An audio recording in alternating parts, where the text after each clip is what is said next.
अस्सलाम वालेकुम। आज किला यूसुफ किचन में मैं आप लोगों के लिए आज लेकर आई हूँ एक बिल्कुल लो बजट रेसिपी कि चिकन अगर आप बहुत महंगा नहीं लेना चाहते तो आप आलू से नगेट बनाकर अपने बच्चों को खुश कर सकते हैं और अफ्तारी में भी ये बहुत मज़े के लगते हैं। ये बहुत आसानी से और बहुत मज़े के बिल्कुल थोड़े से पैसों में बहुत मज़ेदार नगेट्स तैयार होंगे। तो आपने मेरे साथ रहना है कि मैंने ये किस तरह बनाए हैं। सबसे पहले मैंने लिए 500 ग्राम आलू, जिन्हें बॉईल करने के बाद फिर इस तरह हम अच्छी तरह मैश कर लेंगे। ये देखें आलू मैंने मैश कर लिए हैं। अब इसमें मसाले डालते हैं जो कि हैं 1 टीस्पून काली मिर्च, 2 टीस्पून कुटी हुई सुरख मिर्च,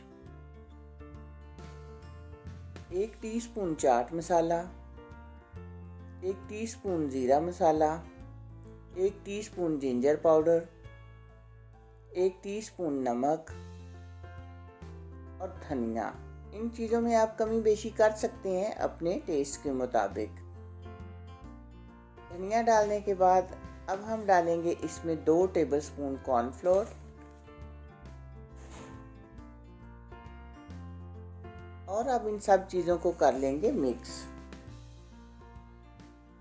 मिक्स करने के बाद डो बनाएंगे और उसके इस तरह हम उसमें से थोड़ा सा लेके इस तरह उसको मसलते हुए रोल की शक्ल में बना लेंगे। लीटर नाल कितनी गड्डी इस तरह 10-12 किलोमीटर सारी चलती है गड्डी। अब इसको हम छुरी के साथ कट लगा लेंगे।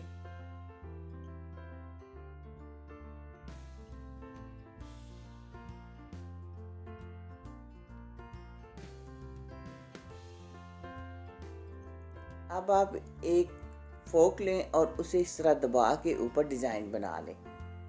इस तरह ये सारे डिज़ाइन हम बनाते जाएंगे।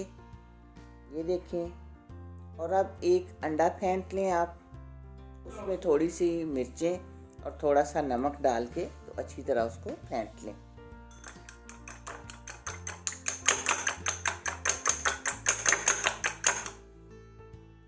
अब हम पहले अंडे में डिप करेंगे, फिर ब्रेड क्रम्स में करेंगे,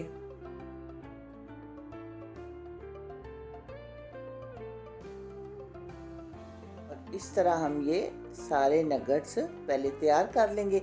अब इस पॉइंट पे आप इनको फ्रीज करना चाहते हैं तो फ्रीज कर लें, फ्राई करना चाहते हैं तो फ्राई कर लें। चलिए हम फ्राई करते हैं। पैन में मैंने ऑयल रखा हुआ था, बहुत ज़्यादा गर्म नहीं होना चाहिए। डालने के बाद 1 मिनट तक एक साइड से फ्राई करके फिर आराम से इनकी साइड चेंज करते जाएं। दूसरी साइड से भी जब फ्राई हो जाएं, क्योंकि ये सब चीज़ें गली हुई हैं पहले ही तो कोई ऐसा ज़्यादा इन्हें टाइम लगाने की ज़रूरत नहीं है। तो अब हम ये निकाल लेंगे सब। तो बहुत ही मज़ेदार, आसानी से लो बजट में ये बड़े मज़ेदार रेसिपी तैयार हो जाती है। तो आप इसको रमज़ानुल मुबारक में ज़रूर ट्राई करें। तो अगर आपको ये वीडियो पसंद आए तो चैनल को सब्सक्राइब, वीडियो को लाइक और दोस्तों के साथ शेयर कर दीजिएगा। दुआओं में याद रखिएगा। मिलते हैं इंशाल्लाह बहुत जल्द एक नई और अच्छी वीडियो में। तब तक के लिए अल्लाह हाफिज़।